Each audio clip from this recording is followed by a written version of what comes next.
Yeah. We're joined by Elon senior Simon Wright, scored a career high 18 points today. Simon, talk about the game, the comeback in your game today. Yeah, they had us in the first half. In the locker room, though, we never stopped believing. We had full belief the whole game that we were going to win the game. We had to keep battling. Everybody, you saw the heart that we had of our team. Just couldn't be happier for the team, for myself. I'm playing for my career here, so it just feels great. If you got a question, just use the chat feature or raise your hand on the Zoom button. First question from Shane Matlin. Go ahead, Shane. Yes, I guess, do you just like playing against JMU? I think this is like the second time in a row you've gotten a career high against them. And obviously the big comeback last year in the tournament, is it just fun for you to play against this team in particular? Yeah, I'm excited for every game, no matter the opponent. I think maybe the scheme of their defense allows me to get some more open looks. And every time I get an open look, I'm going to put it up. I think it's going in. So, yeah, I love playing every game, but I guess you could say I'm confident against JMU as well. And generally speaking, I know this is a different kind of season than last year, but the way you guys finished strong and, have advanced to the semifinals once again, just what's it say about your group that, you've done this year after year? Yeah, we're so resilient. The coaching staff, they inject that in us every day, talking about our belief and how everybody, we just have to keep at it every single day, and grow every day, and good things will happen. And, for the second year now with this staff, that's came true. So, we're still trying to grow, still just battling every day. All right. Thank you, Simon. Yep. Next question, Kyle Kenzie. Go ahead, Kyle. Yeah, Simon, with coming into the season, some injury issues and then the stoppages and starting to back up and that sort of thing, did it feel like it took this team a while to kind of hit its stride? And do you feel like you guys are kind of at your potential now at this point? Yeah, early on in the season, every time we were kind of starting to hit our stride, we got some bad news with a pause or something like that. And we miss Zach Irvin, JB, Jaden. We miss those guys every day. But like I said, just how resilient we've been this whole season, I just couldn't be prouder of our group. Next question to Taylor Durham. Go ahead, Taylor. Simon, I'm going to ask Coach Schrage a little bit later about this Phoenix February thing, but we talked last week and Coach talked about how you've been one of the guys to kind of set the foundation. And there's some things now that are being done that have never been done. You'll go to the semis for the second straight year. That's never been done by this program in the CAA tourney. Simon, what does it mean to you to be one of those guys? And I bring Marcus and Seth Fuller and also Ikenna to kind of be the foundational guys. It means everything, just for the coaching staff to have the trust in me, just to be out there. But like you said, we're doing things ever since the coaches got here. We talked about raising standards around here. And, we hope to do a lot more things that have never been done at Elon. So one quick follow-up. You were inserted into the starting lineup on a Sunday afternoon in Charleston, and now everything's just kind of taken off. Both you and Chuck inserted into the lineup. Talk to me about the job Chuck Hanna's done, because yesterday afternoon, 4 offensive rebounds, and Coach talked during the countdown visit about that was very important on the offensive glass versus Towson. Yeah, Chuck's great. Every time we're going into the game, and I know I got Chuck next to me, we're not afraid of anybody. We know we can out hustle, outplay anybody we see. And yeah, we missed him today with his foul trouble, but just the energy he was even bringing on the bench and the timeouts, he's such a big part of this program. Simon, thanks, buddy. Thanks, TD. Next question from Jerry Beach. Go ahead, Jerry. Hey, Simon, 2 quick ones from me. First, how did last year's tournament run, and specifically the comeback against JMU? I know it's a totally different team, but you were down that whole game until Marcus hit that 3 at the just for the buzzer. How did the experience of coming back with a double-digit deficit in this elimination game help you guys today? Yeah, it's just a testament to our group. We never lost that belief. It doesn't matter how much we're down at halftime. It doesn't matter to us. We're still coming out to win the game. I mean, I think that our experience, not only from that game, but just the whole year, I think we started on a losing streak, and then we've been pretty hot now. That's just a testament to our group and just the resilience we have. And yeah, obviously history doesn't matter much, but it's notable that this is the first time in 30 years an 8 seed has beaten a 1 seed. Again, long before your time, last time it happened. But what's it mean to you guys to kind of do something that no one in this league has done in 3 decades? Yeah, we don't really look at the seeding going into the game. They still got to get past us. But like I said, we hope to do a lot more things that has never been done in the league and at Elon. We're all about raising the standards, so that's that. Any other questions for Simon? All right, Simon, thanks very much. Thank you. More people on here today. We're joined by Elon head coach Mike Schrage. Before we open it up for questions, Coach Schrage, just your comments on today's comeback victory. First of all, I want to salute Mark Byington and James Madison. He was my vote for Coach of the Year, and they had a remarkable season. And we had a chance to play those guys 3 times, and we knew what a challenge today would be. And just proud of our guys. We have a resilient bunch, starting with who you just saw on Simon Wright. The moment I arrived here 2 Aprils ago, and blessed to have a guy like Simon and Chuck Hanna and so many, a few others too, Chris Wooten. But, we're resilient. We're always going to keep fighting. We got down there. The huddles, you couldn't tell that we were down like that. We believed in coming back and making a run and putting some pressure on them. But it really became a player's game. It always is. Don't get me wrong, but we really just opened up our offense and said, hey, we went smaller. We put Simon at the 5, which we have not done a whole lot this year versus last year. And we just opened up the floor and said, you know what? They're making it hard for us to run our offense.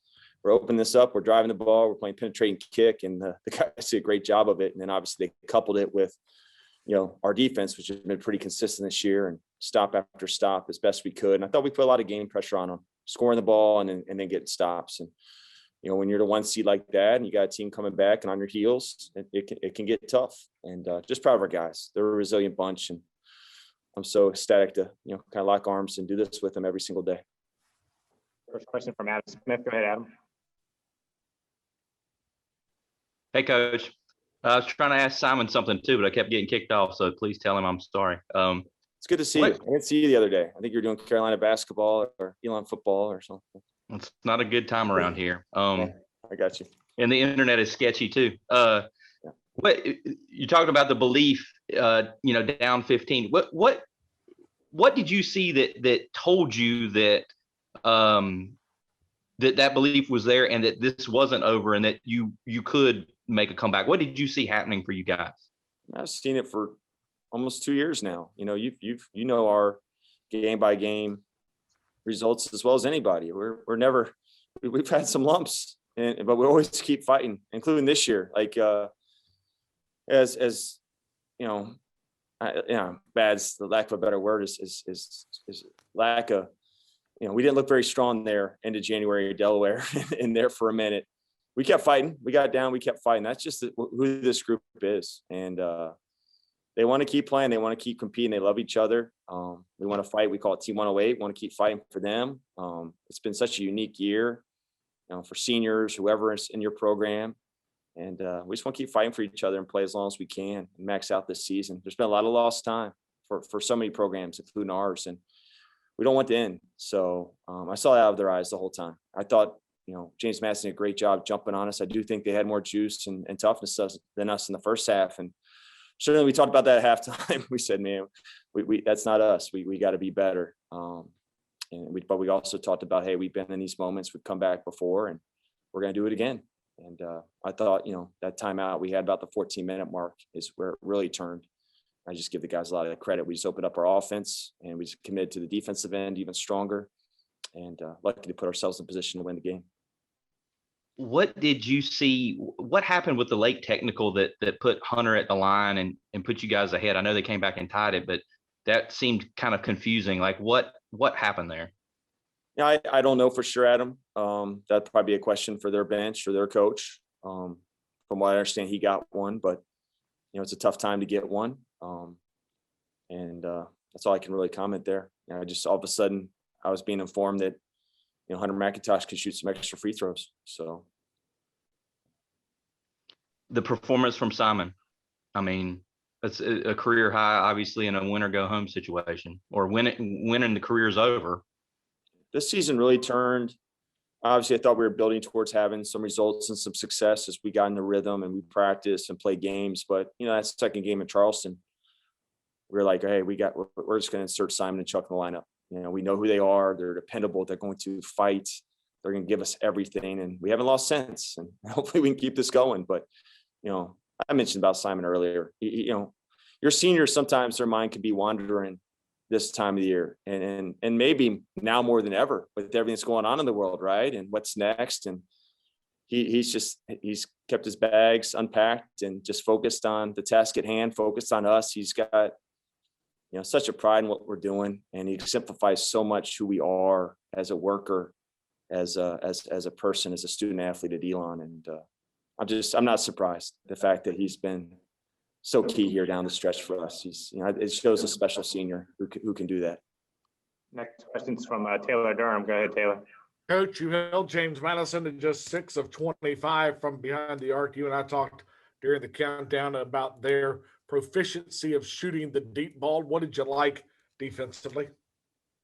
Just grinding. I thought we gave them some uncharacteristic easy baskets in the first half. I think they had far fewer of those in the second half. And our defense has grown so much. If you're following us, you know, last year, it takes time to install kind of our version of the pack line. And you know, we had some lumps last year for sure, and we got better, and that's why we improved. And this year, that's been our constant. We've defended at a pretty high level. We haven't been perfect, but we need to defend the three much better this year. So we challenge our guys to, hey, still take away the gaps, take away the drives as best we can, take away the paint, but we got to be able to contest and defend the three at the same time. And it's been a huge key to our defensive numbers. Our success is, you know, we're not getting up those open ones. We're making them much tougher on the opponent, and that was key. They got certainly guys who can shoot the ball, Morse and Hodge. Those guys are scary shooting the ball, and several other guys, and we just had to make them miss. We talked a lot about making them miss, and down the stretch especially we did, and I thought they got tight as a result of it. Down 15 with 14 plus minutes left, you took the 30-second timeout. Are there certain mile markers when you're thinking about coming back from 15 down? And I know you can't get it all back at one time, but are there certain mile markers that you're trying to hit in the midst of the comeback? I was trying not to call a timeout there. You know, it's day 2 of the tournament. We're only playing so many guys. Like, you kind of want to save that first full one in the second half. Like, my point's like, have it at the 10-minute mark, you know, to be kind of an extra timeout to rest your guys. I was really not trying to use it. We were under to 16. And then once it went from 13 to 15, I was like, guys, I have to use it right now. I just have to. And, you know, we end up pressing a little bit. And there's a lot of time on the clock. We've been in those situations before where there's a lot less time. The last time we were James Madison, it was going to be hard to win the game. They were popping us even more so. But later in the game, we cut it to 3 possessions. And I'm talking about 7 minutes left in the game, not 14. So the guys believed in the fact that, hey, we have so much time on this clock to make a run. But at the same time, we don't have to get it back at one time. You know, it's possession by possession, round by round. And so we pressed there for a little bit. And then we had to scale. Someone wanted to keep pressing. Like, no, guys, it's a 3 possession game now. And there's 11 minutes left. We're good. We're good. Let's lock in here and be us. But no, just proud of the guys. I felt their belief all the way through. You know that I always talk about the foundational stuff and what wins mean, and we'll get to that at some point here down the road. But you mentioned earlier with Adam, Team 108, and that's been a focus of this group, Team 108, because that's who this group is. How much does it help to just be playing for this group in this year in the midst of doing some pretty incredible things? That's what it's about. You know, Team 108, I stole it from my time at Butler, Ohio State with Chris Holtman, and I think, you know, Brad Stevens before that. And you call it a certain number because every season is its own, every season's a lifetime, but you got to remember everything that comes before it. So it remembers all the players who've played at Elon and the coaches who've been a part of it, you know, building up to that season, that year. But yeah, we put up there a lot, you know, fight for Team 108. We don't want our season to end, especially in March. And the guys believe in it. Just max out every day. When we got back together from our second pause, it was 6 weeks till the Saturday we would maybe play in the conference tournament. And we just said, hey, Team 108, we're gonna max out every day and we're gonna get better. We'll see where it takes us, but the guys have really embraced that, to their credit. As always, thanks, Coach. Thanks, TD. All right, got time for two more. First from Jerry Beach. Go ahead, Jerry. Hey, my quick ones. Did you feel, I think you had about 5 shots there to tie or take the lead before Hunter's go-ahead free throws. Did you feel like if you could just get that, one ball to go in, that would really be the momentum you needed? And I got a follow-up. Yeah, it would have helped. I just want to keep defending. I think Mark called a timeout and they got the momentum back. But I just thought if we could keep defending and making it tough on them, I've said before, I'm getting old. I've been in a lot of these moments. I've been on both ends of it. And, when you're the higher seeder team and that team's trying to catch up to you, and, certainly in this situation, they're on their home court. And I just want to keep defending and making it tough. I thought if we just made it tough, that they would continue to get a little bit tighter. And I always believe our guys in the offensive end. We did go through a stretch there where we stopped scoring, but I just felt like, hey, we're going to score enough points to win. We just had to get the proper stops. And you haven't seen Hofstra in a while, obviously, and they fared pretty well against you last year. Obviously, totally different year. What's your thoughts going into that game, and what's it like, being in the midst of a run that the CEA hasn't seen in 30 odd years? Yeah, I mean, it's a different kind of run. It's a different season, right? Like I heard your question, Simon. I don't know if we're your typical 8 seed either. It's just such an open-ended year, right? With teams playing different teams, some not playing at all. The amount of games you played, so we believe in our group. I obviously always trying to stay off playing the 4 games in 4 days, and that's this day 3 is where we're really gonna have to fight through it. Last year, we got off to a slow start against Northeastern, and we never were able to quite recover. So hopefully the guys learn from that. Hofstra, the one team we were not competitive with at all last year. Obviously they have some of those players back. I think the world of that program. And it'll be a challenge. To be honest, I have not watched them. I haven't even watched them a whole lot, with common opponents. Our staff has certainly started to and preparing potentially for tomorrow. But once I get out of here, I'll educate myself as best I can, drinking some Diet Mountain Dews through the night. So, Thanks, man. Last question to Max Congoer. Go ahead, Max. Hey, Coach, I want to ask you about Hunter Woods. You talked about kind of opening up the offense in the second half there. It seemed to me that Hunter was as under control as he's been in his career. What role did he play in that run that helped Elon come out victorious? He's always under control. What are you talking about, Max? So I've heard it both ways. Yeah. No, we love him. He's like I always have told you, he's an air commission, not a mission guy, and I prefer that kind of guy. But he's been really poised here. I think what's helped him, and what he means to our program and has for the last 2 years. And I think it helped him to start bringing him off the bench, to settle him a little bit, to absorb the game there for a few minutes. He's still going to play starters minutes. You could see him as a 6th starter. I think that's helped, but he's really learned the value of getting his legs under him, getting to 2 feet, seeing what you have. He's been taking the right kind of threes here recently. That's why his percentage has shot up. But no doubt, all of a sudden, the way we opened it up, you got Simon at the 5, Woods at the 4, and then you've got, Darius and Chris Wooten, who's back, but Hunter McIntosh, Ike, it was a different look for us. It's something that we've been considering for a while, to be honest. And we just thought it was the proper time, but Hunter Woods helps to make that work at his respective position for sure. All right, Mike, thanks very much. Yep. Thank you guys. We'll see you tomorrow.